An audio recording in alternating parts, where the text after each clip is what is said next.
खड़गे हस्ताम अनुहराम, शेर पर बैठ करके आई थी, काली का रूप धारण करके आई थी। काली का नाम अच्छा काली नाम हो अथवा काली काला काला रूप होगा, क्योंकि भगवान ही भोलेनाथ ने अपनी पत्नी को किसी कारण विशेष से काली शब्द का प्रयोग किया था। जब पार्वती के रूप में आए थे तब तो उसने कहा कि भगवान भोलेनाथ मेरे से काली कह रहे हैं, अतः आप तक मेरे प्रेम नहीं करते, जब तक मैं गोरी नहीं होगी तब तक मैं भगवान भोलेनाथ के पास नहीं जाऊंगी। तो गोरी होने के लिए वे तपस्या करनी भी रहती है।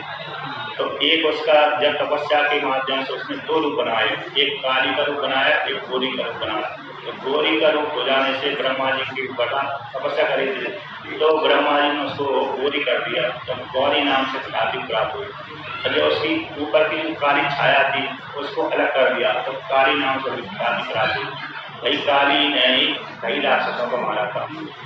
यहाँ पर भी कहते कालिका कृष्णा, काली नाम से कृष्णा, कृष्णा तो काला ही होता है, ऐसे काला वर्ण होगा।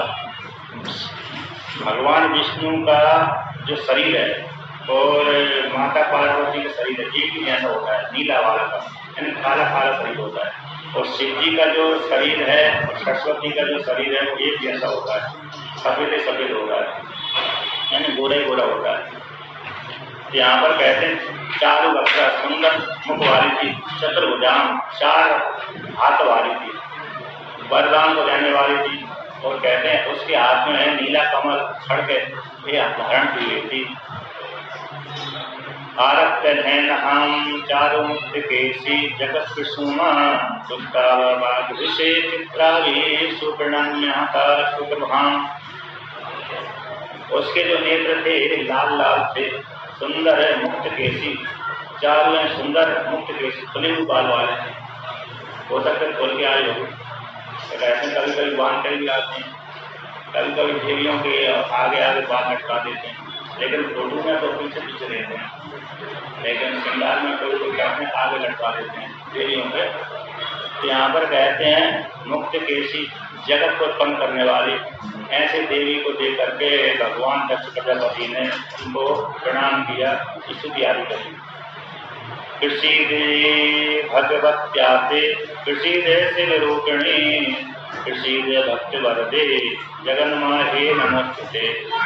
हे देवी मेरे ऊपर प्रसन्न होइए, हे शिव स्वरूपिणी कल्याण करने वाली देवी मेरे ऊपर प्रसन्न होइए, भक्ति को वरदान देने वाली हे देवी मेरे ऊपर प्रसन्न हुई।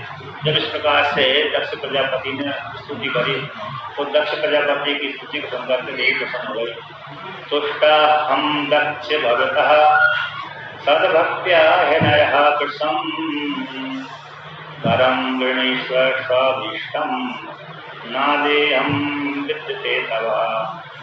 तो देवी कहती है हे दक्ष प्रजापति मैं तुम्हारे ऊपर प्रसन्न हो गई हूँ, तुम्हारी भक्ति के द्वारा मैं प्रसन्न हो गई हूँ, तुम मेरे से वरदान मांग लीजिए, तुम्हारे लिए ऐसा कोई नहीं है जो देने योग्य ना हो। जगदम्बः बचा सुत्वा ततो दक्ष प्रजापति सुप्रहिष्टतरा प्राह नामं नामं गतां शिवाम्। तो यहाँ पर कहते जब माता पार्वती ने जगदम्बा ने इस प्रकार से कहा कि तुम्हारे लिए कोई विधेय नहीं है, अधेय नहीं है, इस प्रकार से जब कहा तो उसकी वाणी सुनकर के दक्ष प्रजापति प्रसन्न हो गए और बार बार प्रणाम किया। जगदम्बे महामाहे यदि तुम वरदा मम मधुवचा शृणु सुप्रीत्या मम कामं प्रपूरया। दक्ष प्रजापति कहते हैं हे जगदम्बा हे महामाहे, यदि तुम मेरे ऊपर प्रसन्न और वरदान लेना चाहती हैं तो मेरी वाणी को सद्गुण करें, मेरी इच्छा की पूर्ति करें। मम स्वामी शिवो यो हि स जातो ब्रह्मणः सुतः रुद्रनामा पूर्ण रूपा पकारः परमं पुनः। दक्ष प्रजापति कहते हैं ये देवी मेरा जो स्वामी है शिव है, वह ब्रह्मा जी का सुख है, ब्रह्मा जी का पुत्र कहलाता है, ब्रह्मा जी से उत्पन्न हुआ है और रूप है शिव मेरा स्वामी कहलाता है, उसका नाम रुद्र नाम है और पूर्ण रूप वाला अवतार परमात्मा का अवतार है। तब अवतारो जातः कहा तथ पत्नी भवेदिता तम मोहा महेशानम अवतीर्य चितौ शिवे। हे देवी, पूर्ण जो परमात्मा का तो अवतार हो गया, किंतु आपका अभी तक अवतार नहीं हुआ। तो जब तक आपका अवतार नहीं होगा तब तक वह रुद्र की पत्नी कौन बनेगा, कौन होगी। इसलिए तुम भी इस पृथ्वी मंडल पर अवतार लीजिए, अर्थात मेरी पुत्री के रूप में अवतार लीजिए और पुत्री के रूप में अवतार लेकर के रुद्र को मोहित करिए, अर्थात उनकी अर्धांगिनी बनिए। त्वदृते तस्य मोहाय न शक्तान्यः कदाचन तस्मन् मम सुता भूत्वा हरजाया भवादुना। कहते तुमको छोड़कर के कोई भी उसी से भगवान भोलेनाथ को मोहित नहीं कर सकती, इसलिए तुम मेरे घर में जन्म लीजिए और मेरी पुत्री बन करके हर की पत्नी बनिए। ऐसा ब्रह्मा जी ने शक्ति से प्रार्थना करी। इत्थं कृत्वा सुरीलां च भवत्वा हर मोहिनी ममैवेश वरो देवी सत्यम उक्तम तवाग्रता। जब प्रजापति ने इस प्रकार से कहा और मेरे घर में रह करके जन्म लेकर के सुलीलाम लीला करिए, लीला से करिए, लीला करिए और फिर बाद में शिव की पत्नी बनिए, ये मेरा वरदान है। आप मेरे को यही वरदान दीजिए, मैं आपके सामने प्रार्थना करता हूँ। केवलम स्वाम्यत्तम च सर्वेषां जगताम अपि ब्रह्म विष्णु शिवा नाम च ब्रह्मणः प्रेरितोऽयम्। तो यहाँ पर है दक्ष प्रजापति कहते हैं मैं मात्र केवल स्वामी के लिए ही कर रहा हूँ, मेरा कोई स्वार्थ नहीं है। इसलिए मैं उन ब्रह्मा जी है, विष्णु है, शिव आदि है और ब्रह्मा जी की प्रेरणा से युक्त होकर के मैं इस प्रकार से आपकी स्तुति कर रहा हूँ और आपके जन्म लेने के लिए प्रार्थना कर रहा हूँ। और स्वामी के लिए ही एक मेरा ये कर्म है और मेरा कोई निजी और दूसरा स्वार्थ नहीं है। जब इस प्रकार से प्रार्थना करी तो देवी कहती है ताते प्रजापते दक्ष शृणु मे परमं वचः सत्यं ब्रवीमि त्वद्भक्त्या सुप्रसन्ना तिलकृता। देवी कहती है हे तात, हे प्रजापते, हे दक्ष, सुनो मेरे प्रश्नों को तुम सावधान होकर के श्रवण करो।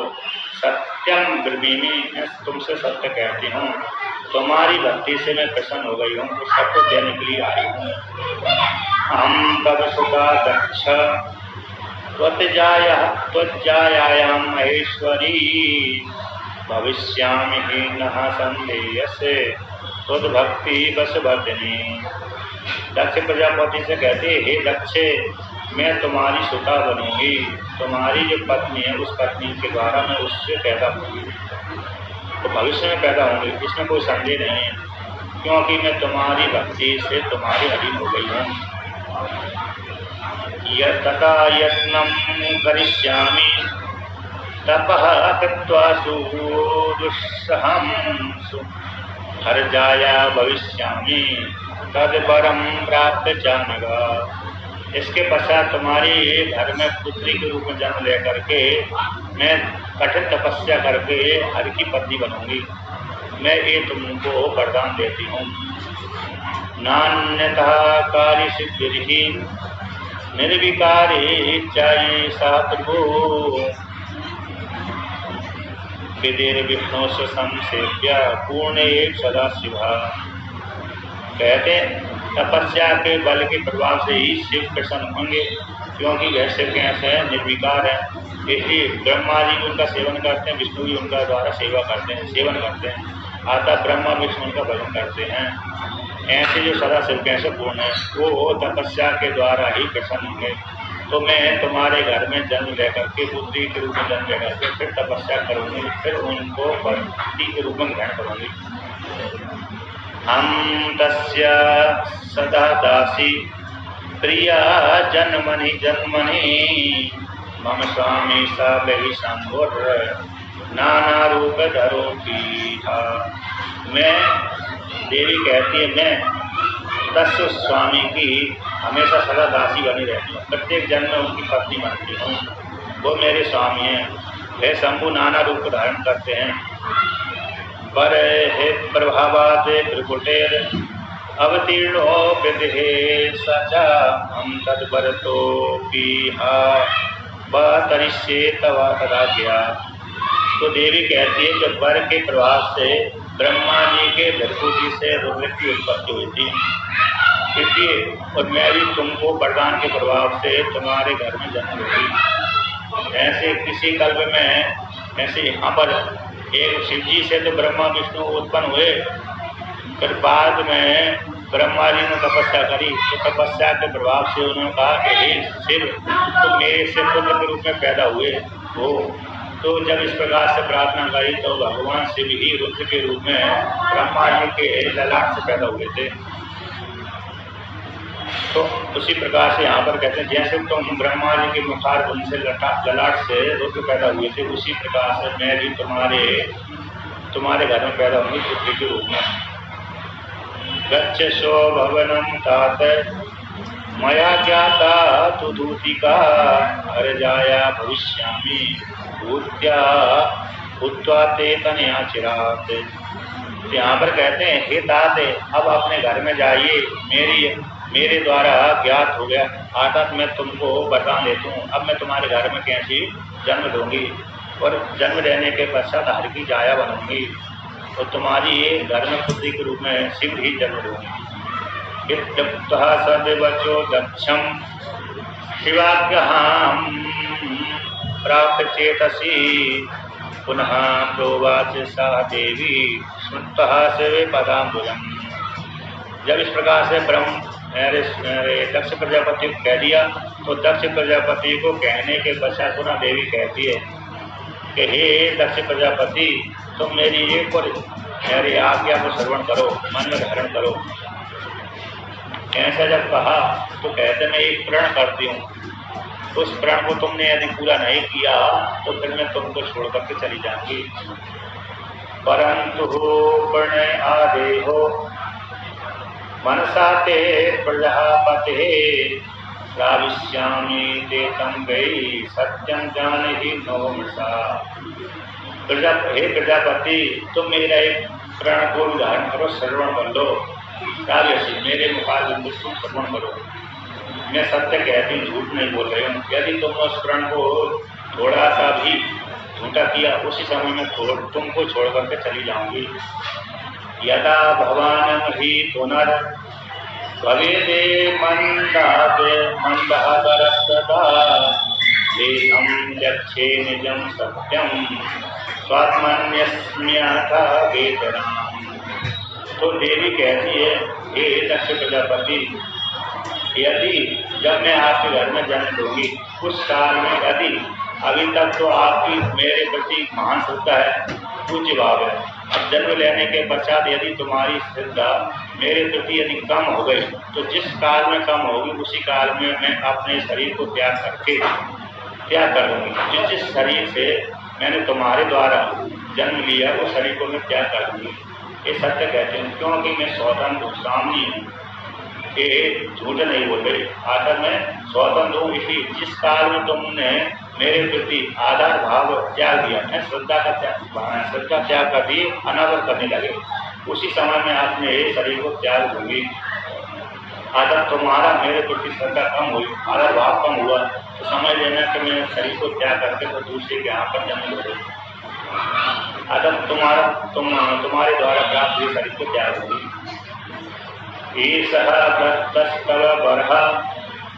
प्रतिसर्गम प्रजापते हम तब सता भूत्वा भविष्यामि हरा प्रिया। तो यहाँ पर दूसरा और वरदान देती है कि हे प्रजापति मैं प्रत्येक शहर में अर्थात जब जब नई सृष्टि होगी उस काल में मैं तुम्हारी पुत्री के रूप में जन्म लूँगी। ऐसे जिस काल में जन्म ले लिया तो अगला जो भी होगा सृष्टि आरंभ होगी, उस सृष्टि के आरंभ में मैं तुम्हारे घर में पुनः पुत्री के रूप में जन्म लूँगी। तो जब जब भी नई नई सृष्टि उत्पन्न होती है तब तब है दक्ष प्रजापति की पुत्री के रूप में जन्म लेती है। फिर दक्ष प्रजापति के बाद फिर हिमालय के घर में जन्म लेती है, क्योंकि दो ही उसके शक्ति के पिता कहलाए, दक्ष प्रजापति और हिमालय। तीसरे के घर में उसका जन्म नहीं हुआ अभी तक। तो ये दो ही बताया उसका। एवं उक्त्वा महेशानि दक्षं मुख्य प्रजापतिम् अंतर्गले दुतं तत्र सम्यक दक्षस्य पश्यतः। तो यहाँ पर कहते हैं इस प्रकार से महेशानी ने दक्ष प्रजापति को इस प्रकार से उपदेश करके आशीर्वाद दे करके अंतर्धान हो गई। दक्ष प्रजापति को देखते देखते अंतर्धान हो गई। अंतर्हितायाम दुर्गायाम सादक्षो की निजाश्रमम् मुदम देवे भविष्यति सुते दिशा। जब दुर्गा के अंतर्धान हो जाने पर दक्ष प्रजापति भी अपने घर हरिद्वार में आ गए, क्योंकि उस काल में हरिद्वार भी उसकी राजधानी थी।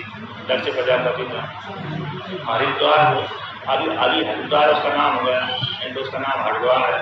3 उसके नाम है उस पुरी के। शिव जी की नगरी है।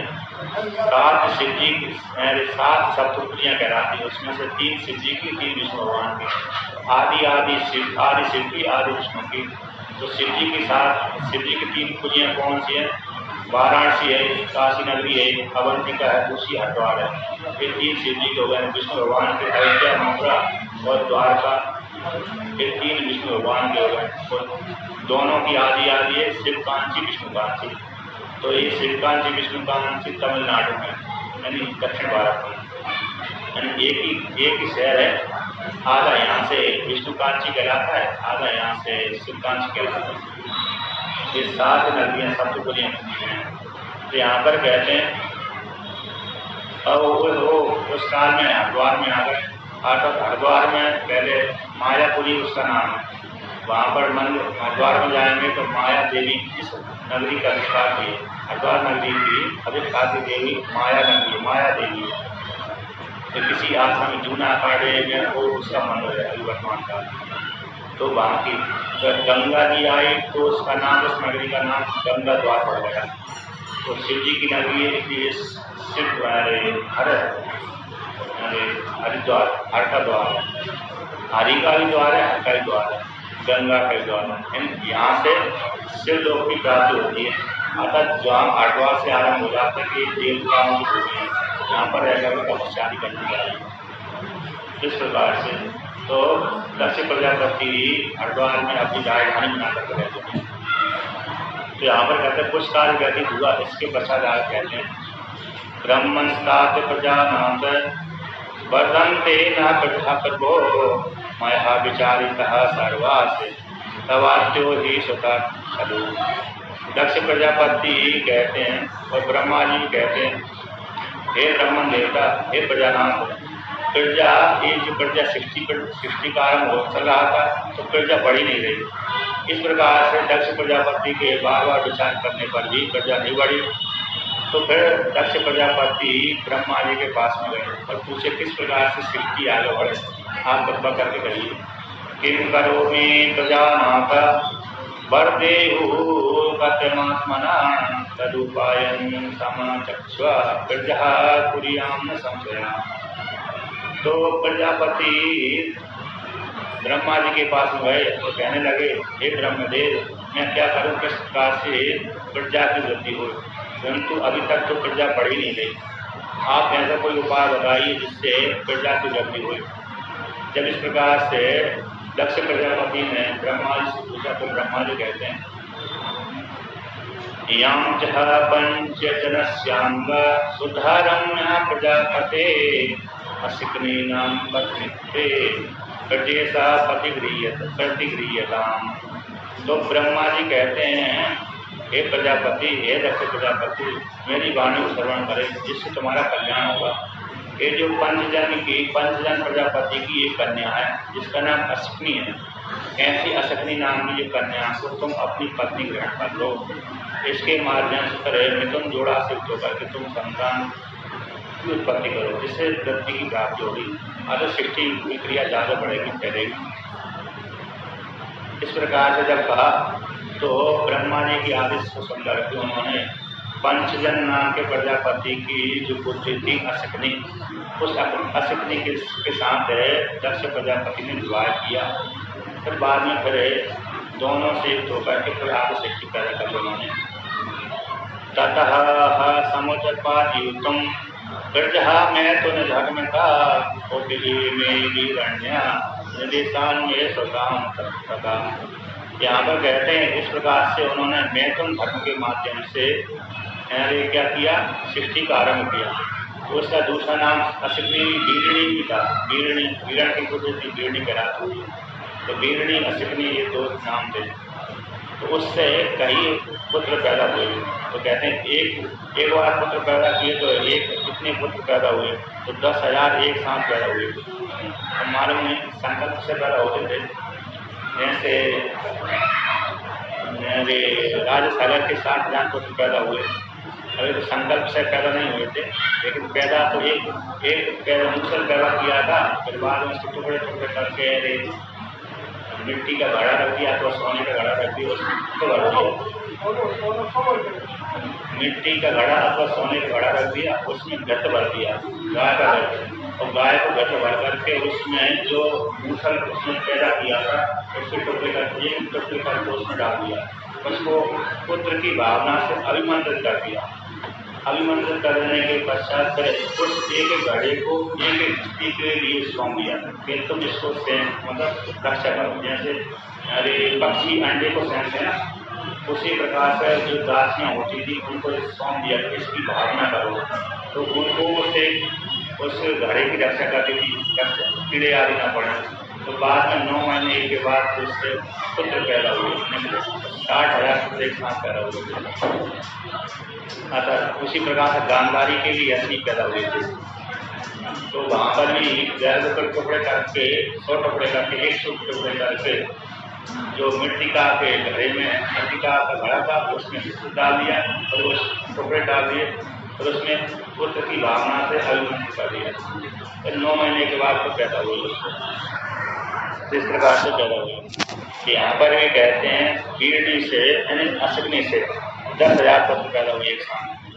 अस्य आदित्यां स्वपत्न्यां च बीरण्यां सप्रजापतिः हर्यस्य संज्ञान युक्तं दक्षः पुत्रान् जीजनते।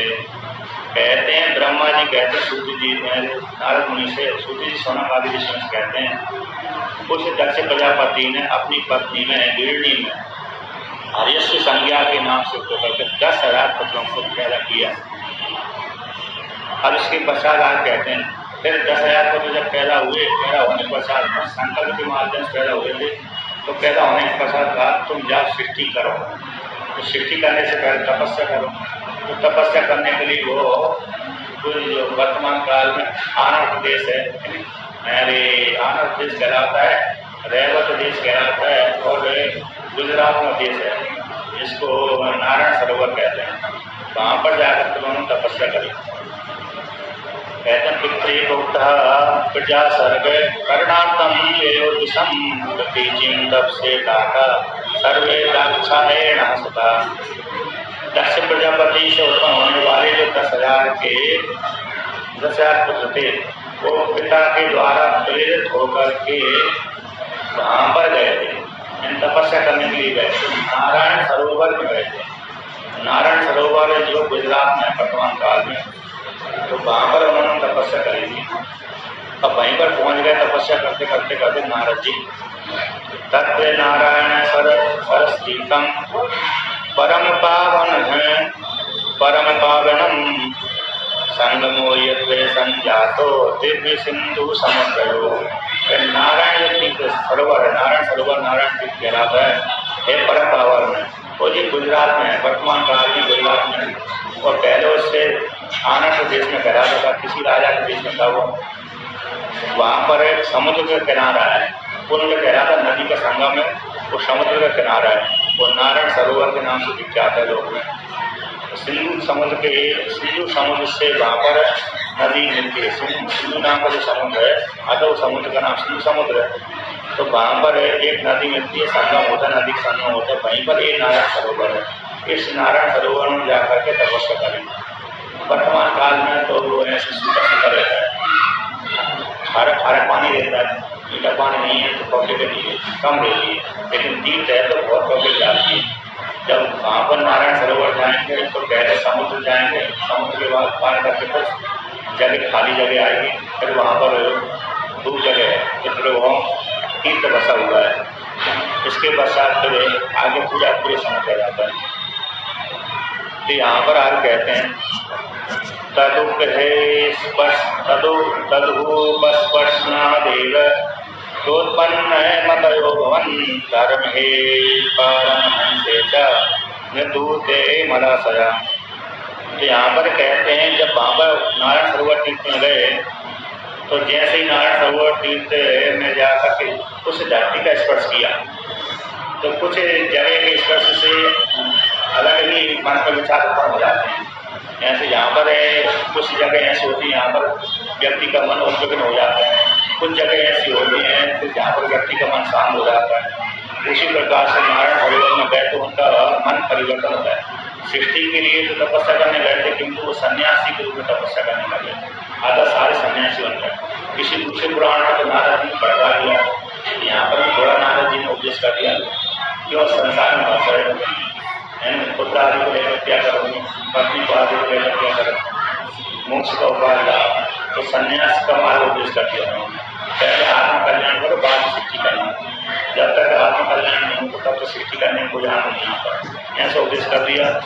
तो धर्म का उपदेश कर दिया, पारमहंस का उपदेश कर दिया, यानी संसार से पार बुलाने वाला ज्ञान का उपदेश कर दिया, ब्रह्म ज्ञान का उपदेश कर दिया। तो उनके मन में लग गया, वो तपस्या करते करते उनका मन भी शांत हो गया, तो फिर लौट करके नहीं आए। प्रजा विवृद्ध हे देवी देवीरे तत्र सत्तमा दाक्षायणा दृढ़ात्माना पित्रादेश सुयंत्रिका। कहते प्रजा की वृद्धि के लिए उन्होंने तपस्या करी थी, वहाँ पर दृढ़ इच्छा से होकर के तपस्या कर रहे थे। उसी काल में कहते हैं तुम चातान नारद ज्ञात्वा तपस्या सृष्टि हेतवे आगे आगम से तव भूरिणे हार्दय मंगाय मापते। यहाँ पर कहते हैं ब्रह्मा जी नारद जी कहते हैं ये नारद जी जब वो तपस्या कर रहे थे तब तुमको मालूम पड़ा कि वो दक्ष प्रजापति के 10,000 पुत्र वहाँ पर रहकर तपस्या कर रहे सृष्टि के लिए। उसी काल में नारद जी ने विष्णु भगवान की प्रेरणा से होकर के, शिव जी की प्रेरणा से होकर के नारद जी कहीं पर आ गए और आकर के उनको ज्ञान का मार्ग उपदेश कर दिया। अदृष्ट्वा तम भुवः सृष्टि कथं कर्तुं समुद्यता हर्यस्व दक्षितया इत्यागोचन से तमादरात। तो वहाँ पर आकर कहने लगे हे हर्यस्व संगम की हुई थी, ऐसे हर्यस्व को कहा हे हर्यस्व तुम बिना भूमि को देख करके कैसे सृष्टि करने के लिए उद्यत हो गए। जब तक तुम भूमि को नहीं दिखती तब तक सृष्टि करने के लिए कैसे प्रेरित हो रहे हो। यदि तुमने सृष्टि भी कर दिया तो तुम्हारी संतान क्या खाएगी क्या पिएगी। इसलिए पहले भूमि को देखो, वहाँ को जहाँ पर रहने योग्य है, उसका हो सकता ना हो वहाँ पर भूमि। जब इस प्रकार से कहा तो उनके मन में विचार आ गया और जगत के प्रति बैराग हो गया। उनको भूमि नहीं दिखी जहाँ पर रहकर के हमारी प्रजा सुखी होकर के जीवन व्यतीत कर सके। जब संन्यास मार्ग में गए अब देखा कि दक्ष प्रजापति ने देखा मेरे पुत्र लौट करके नहीं आए। काले गते बहुतरे मम पुत्र प्रजापति नासं संगपुत्राणां नारदावे अन्वय तप्यता। तो बहुत काल व्यतीत हो जाने के पश्चात प्रजापति ने देखा कि मेरे पुत्रों का नाश हो गया, आकर लौट कर नहीं आया। पिता की इच्छा पूरी नहीं हो पाई, इसलिए पिता ने सोचा कि मेरे पुत्रों का नाश हो, आकर सन्यासी बन गए। और किसके उद्देश्य सन्यासी बने उसको मालूम पड़ गया कि नारद जी के मुराद से। अगर नारद जी ने उनको ज्ञान का उपदेश कर दिया, अब नारद जी के प्रति उनको क्रोध बढ़ गया। हर इसके पश्चात आगे कहते हैं कुछ काल व्यतीत होगा, पुनः दक्ष प्रजापति ने अपनी पत्नी से पुनः 10,000 पुत्र पैदा किए। अतः दक्षे पंचजन्या मया स परिशांतिता सबला स्वाभिधान पुत्रान श्रेष्ठं जाप्य जीवन्ते। यहाँ पर कहते हैं इसके पश्चात दक्ष प्रजापति ने असिग्नी नाम की जो उसकी पत्नी थी उसने सब राष्ट्र संज्ञा नाम के 1000 पुत्रों को उत्पन्न किया। अन्य कहते शेषम आदि जना पे 1000 पुत्रों को उत्पन्न किया।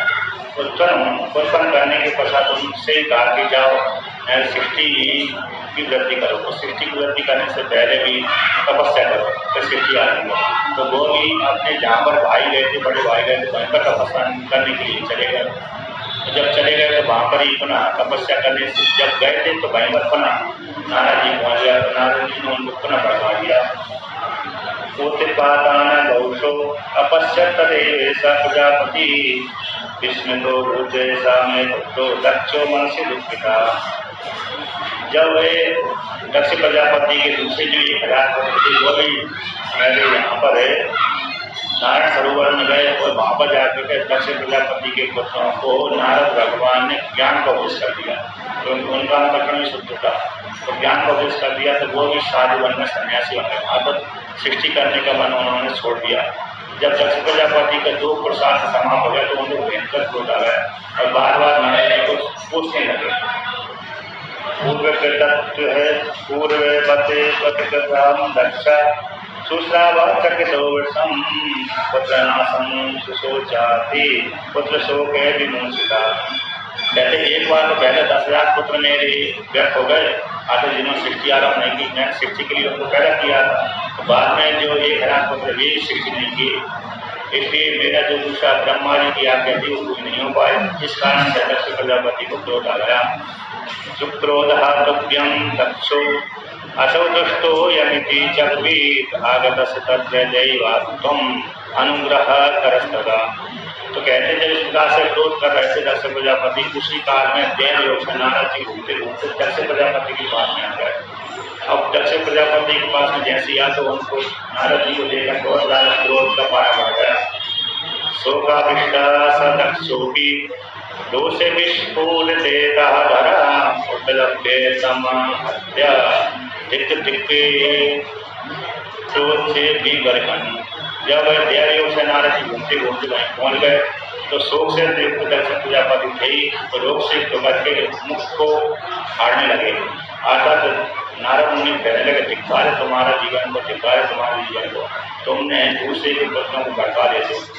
यदि तुमको अपने पुत्रों को संन्यास देना है तुम अपना विवाह करो तो साथ विवाह करने के बाद पुत्र पैदा करो फिर सन्यासी बनाओ, दूसरे के पुत्रों को सन्यासी बना रहे हो। ऐसा उनको बुलाना दे। किम कृतं ते समहं श्रेष्ठ साधूनां साधुलिंगतः चोर मार्गो अर्त्यभानां वै दशतः साधुकारिणा। हे अधर्म श्रेष्ठ तुमने एक कैसा कार्य किया।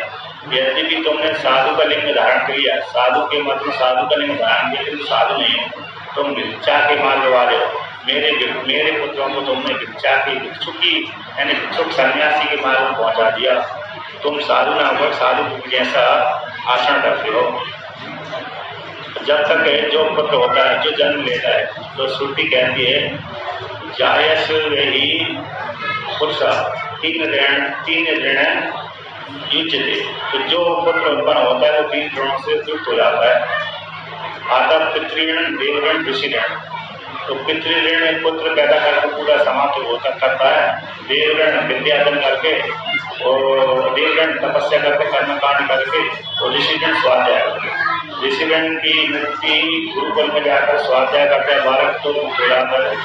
और पितृऋण की ऋण से मुक्ति तभी होती है जब पुत्र पैदा कर देता है वंश परंपरा चलाने के लिए। और देवगण से मुक्ति तभी होती है जब तपस्या आदि करते हैं, धर्मानुष्ठान आदि करते हैं। तो जो भी बालक पैदा होता है 3 ऋणों से खुल जाता है। अब मेरे पुत्रों को तुमने 3 ऋणों से विमुक्त कर दिया। जो यहाँ पर एक वाक्य कहते हैं ऋणानि त्रीणि अपाकृत्य योगृहाते प्रवृत्तेत पुमान् मातरं पितरं त्यक्त्वा मोक्षयिष्यन्ने विजत्यता। जो कोई भी व्यक्ति 3 ऋणों को हटाए बिना ही घर से बाहर चला जाता है, जंगल में चला जाता है, तपस्या करने के लिए सन्यासी बन जाता है, अपनी माता पिता को त्याग करके चला जाता है, मोक्ष की इच्छा करता हुआ जंगल में चला जाता है, ऐसा कहते हैं विजत्यता, तो नरक में जाता है। आता थे सामान्य व्यक्ति को कर्म लगाने के लिए एक बात कहती है, स्मृति कहती है निर्दयस्तम सुनिर्लज्य शिशुधि विधेयसोभ्यः हरे पार्षद मते ही बिट्टा सरसी मोदी। तुम तो कैसे निर्दय हो, निर्लज्ज हो। इस प्रकार से और हरि के पार्षदों के मध्य में कृष्ण बिट्टा ही कृष्ण करने वाले मूल बुद्धि वाले हो। अब आगे कहते हैं, श्राप देते हो। मुहुर मुहुरे अभद्रम त्वम अचरो वेदमादमा कि भवेद ब्रह्मतस्तेषा पदम लोकेषु नश्त्रम। तुम बार बार अबद्ध जैसा विवाद करते हो और अधम हे अधमों में अधम। अब तुम आज से एक स्थान पर ठहर नहीं सकते तो ब्रह्मतस्ते तुम कैसे धर्म ही करते रहोगे, घूमते ही रहोगे। तुम्हारा जो पैर है कभी भी स्थिर नहीं रहेगा। पदम लोकेषु नश्त्रम, किसी भी लोक में तुम्हारा जो पैर है स्थिर नहीं रहेगा। अगर थोड़ी देर के लिए रहोगे फिर चल देगा, थोड़ी देर के लिए रहोगे फिर चल देगा। जैसे बंदर एक साथ नहीं बैठ पाता, थोड़ी देर में यहाँ बैठा 5 मिनट बैठा तो 1 मिनट बैठा अपना